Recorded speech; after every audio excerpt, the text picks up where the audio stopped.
नमस्कार दोस्तों। आज की कहानी दिल्ली की है।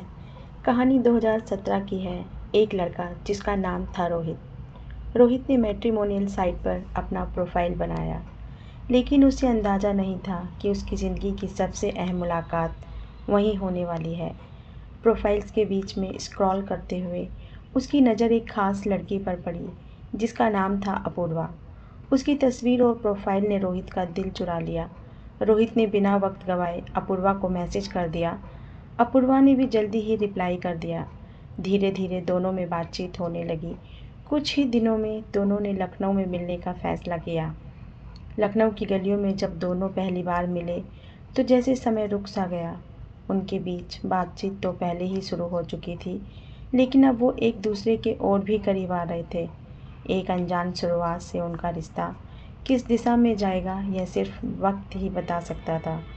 खैर, दोनों लिव इन में साथ रहने लगे। रोहित और अपूर्वा का रिश्ता लिव इन में रहने के साथ और गहरा होता गया। तो उन्होंने 21 मार्च 2018 को दोनों ने दिल्ली के एक होटल में सगाई कर ली और 11 मई को दिल्ली के ही एक होटल में दोनों की धूमधाम से शादी हो गई। इस शादी में देश की कई बड़ी हस्तियां भी शामिल हुईं। शादी में एक रिलेटिव ऐसे थे जिनकी पत्नी का व्यवहार एकदम बदला बदला सा था। अपूर्वा इस चीज़ को गौर कर रही थी। शादी के बाद अपूर्वा अपने पति रोहित के साथ दिल्ली की डिफेंस कॉलोनी में उनके घर पर आकर रहने लगी। शादी हुई तो घर में ही वह महिला आगे बढ़कर सारा कुछ देख रही थी, जैसे कि वह घर के एक खास सदस्य हो।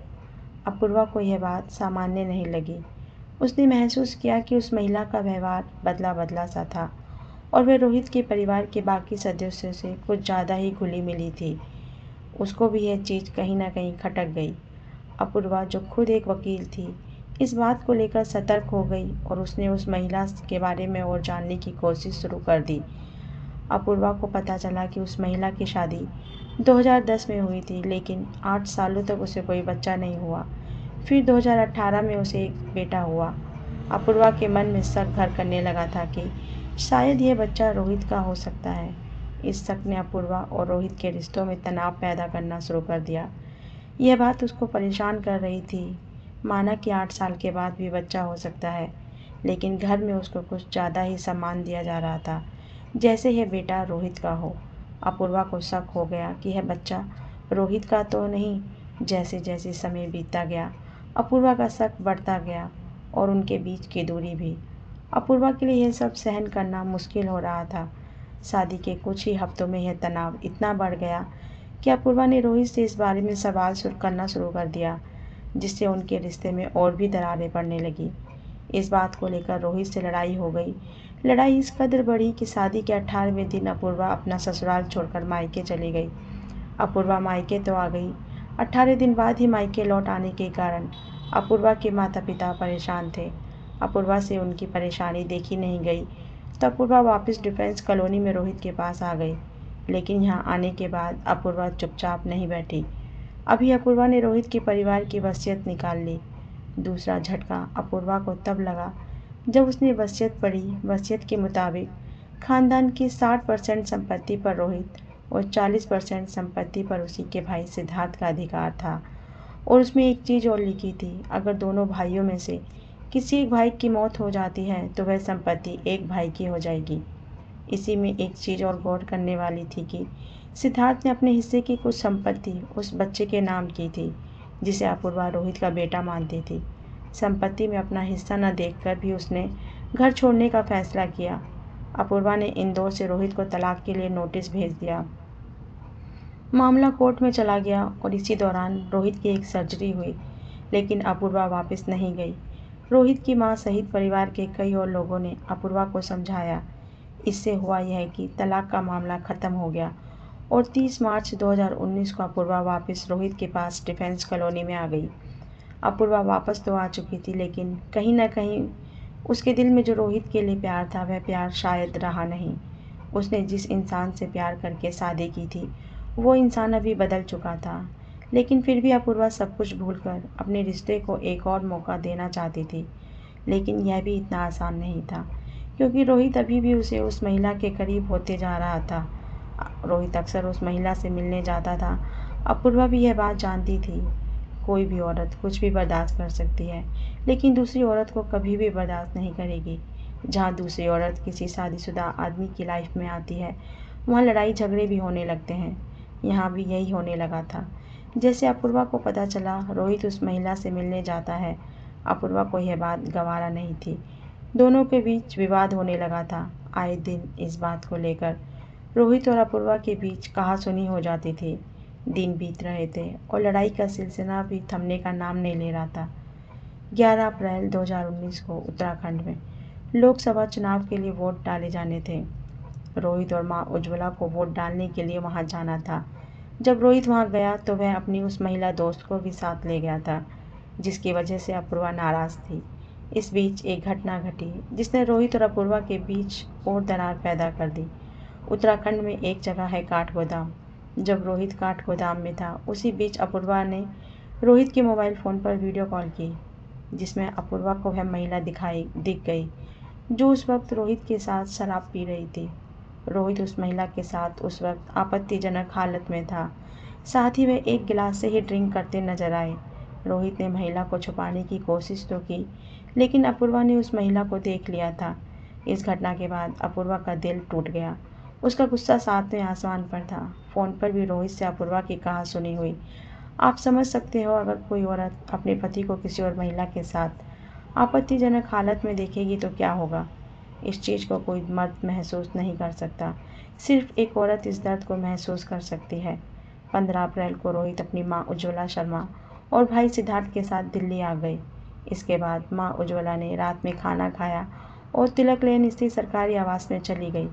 घर में रोहित, सिद्धार्थ के अलावा अपूर्वा, नौकर गोलू और ड्राइवर अखिलेश थे। रात में रोहित ने शराब पी और खाना खाने के बाद अपने कमरे में चला गया। रात के करीब 1 बजे का वक्त था। दूसरी तरफ अपूर्वा ने भी कपड़े बदले और कमरे में चली गई।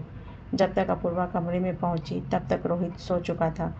जब 16 अप्रैल को रोहित पूरा दिन बाहर नहीं दिखा तो नौकर उनके कमरे में पहुंचा तो वह रोहित को देखकर दंग रह गया। रोहित की नाक से खून बह रहा था, वह अचेत पड़ा हुआ था। उसने तुरंत अपूर्वा और उज्ज्वला शर्मा को बताया। दोनों एम्बुलेंस के जरिए रोहित को मैक्स हॉस्पिटल लेकर जाती हैं। 4:45 पर डॉक्टरों ने रोहित को मृत घोषित कर दिया। इसके बाद अपूर्वा ज़ोर ज़ोर से रोने लगी।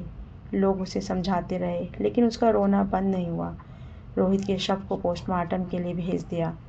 पुलिस रोहित की मां से पूछताछ करती है तो उनकी मां उज्ज्वला ने कहा था कि उन्हें किसी पर शक नहीं है, यह प्राकृतिक ही है। रोहित डिप्रेशन का शिकार था, शायद इसी वजह से उसकी मौत हुई है।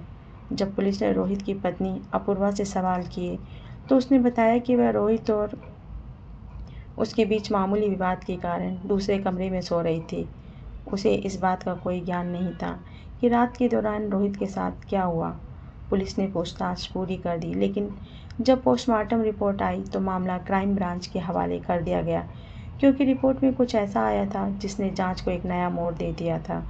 क्योंकि पोस्टमार्टम रिपोर्ट के मुताबिक मुंह को किसी चीज़ से दबाया गया था, जिसकी वजह से वे सांस नहीं ले पाए, उनका गला भी घोटा गया। यह मामला अब हत्या में तब्दील हो गया था।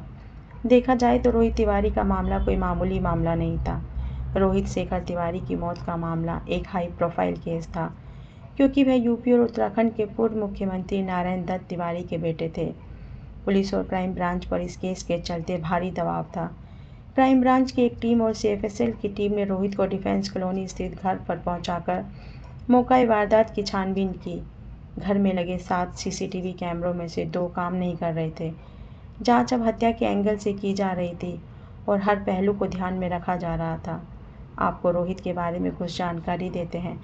रोहित 1969 में पैदा हुआ, लेकिन जब रोहित को पता नहीं था कि उसका बाप कौन है। बाप के नाम को लेकर 35 साल संघर्ष किया। साल 2008 में रोहित शेखर ने अदालत में मामला दायर कर खुद को नारायण दत्त तिवारी का बेटा बताया था। शुरू में नारायण दत्त तिवारी ने इस बात को इनकार किया, लेकिन बाद में डीएनए जांच से साबित हुआ कि रोहित नारायण दत्त तिवारी का ही बेटा है। फिर यूपी के 3 बार सीएम रहे नारायण दत्त तिवारी ने स्वीकारा कि हाँ, यह हमारा बेटा है। इसके बाद नारायण दत्त तिवारी ने 2014 में 89 की उम्र में रोहित शेखर की मां उज्ज्वला से लखनऊ में शादी की थी। खैर, क्राइम ब्रांच ने सारे सीसीटीवी फुटेज खंगाले। कहीं से कोई भी बाहरी व्यक्ति बाहर से अंदर आते नहीं दिखा। पुलिस का शक अपूर्वा पर बढ़ गया। पूछताछ शुरू हुई तो अपूर्वा हर बार बयान बदल देती। पोस्टमार्टम रिपोर्ट के अनुसार मौत 1 से 2 बजे के बीच हुई। तो फिर रोहित के फ़ोन से रात 2 बजे से 4 बजे फ़ोन किसने किया? अपूर्वा ने उसी रात फ़ोन फॉर्मेट क्यों किया? पुलिस ने इन्हीं सवालों के बीच अपूर्वा से सच उगलवा लिया तो एक कहानी सामने आई। 15 अप्रैल को उसने रोहित को किसी और महिला के साथ आपत्तिजनक हालत में देखा था। 16 अप्रैल रात को जब अपूर्वा कमरे में गई तब रोहित सो गया था। उसने रोहित को जगाया और उस महिला के बारे में पूछने लगी। दोनों के रिश्ते में दरार तो पहले से ही थी। मामला तलाक की नौबत तक आ चुका था, लेकिन जो तनाव अपूर्वा के दिल में उठ रहा था वह एक गहरा जख्म बन चुका था। इसी बात को लेकर दोनों के बीच झगड़ा होने लगा। बात हाथापाई तक जा पहुंची। रोहित नशे में धुत था। गुस्से में अपूर्वा रोहित पर भारी पड़ गई। रोहित का शरीर ठंडा पड़ चुका था और उसके शरीर ने हरकत करना बंद कर दिया था। दिल की धड़कनें थम चुकी थीं। उसकी सांसों ने उसका साथ छोड़ दिया था। अभी रोहित का शरीर उसके बेड पर लाश की शक्ल में पड़ा था। अपूर्वा वहीं बिस्तर पर बैठ गई। उसकी सांसें रुक गई थीं, दिल की धड़कनें तेज हो रही थीं। वह जान चुकी थी कि अब रोहित ने कभी नहीं जागेगा। सब खत्म हो चुका था। पति की बेवफाई और अन्य देखी ने अपूर्वा को इस कदर झकझोर दिया था कि उसने अपने हाथों से अपना सुहाग उजाड़ दिया। इसलिए कहते हैं कि एक औरत सब कुछ बर्दाश्त कर सकती है, लेकिन पति की बेवफाई नहीं। अपूर्वा को एहसास हो गया था कि उसने बहुत बड़ा कांड कर दिया है। वह तुरंत सबूत मिटाने में जुट गई। पहले अपना मोबाइल फ़ोन फॉर्मेट किया और घर में लगे 7 सीसीटीवी कैमरों में से 2 को ख़राब कर दिया। उसने बताया कि जब वह निश्चित हो गई अब वह बेजान है तो वह कमरे से बाहर निकल गई। उसे उम्मीद थी कि उसके पति की मौत के लिए उसके हृदय की बीमारी को जिम्मेदार माना जाएगा। उसने पुलिस को बताया कि वह पूरी रात यह सोचकर सो नहीं सकी कि उसने यह क्या कर दिया, लेकिन साथ साथ उसे खुशी भी महसूस हो रही थी। पूछताछ में उसने बताया, काफ़ी लंबे वक्त बाद मैं खुद को आज़ाद महसूस कर रही थी। मैंने रोहित को अपनी ज़िंदगी से निकाल दिया था। वह मेरे दुख का प्रमुख कारण बन गया था। अपूर्वा ने उसी रात फ़ोन फॉर्मेट क्यों किया? पुलिस ने इन्हीं सवालों के बीच अपूर्वा से सच उगलवा लिया। 24 अप्रैल 2019 को पुलिस ने अपूर्वा को रोहित की हत्या के आरोप में गिरफ्तार कर लिया।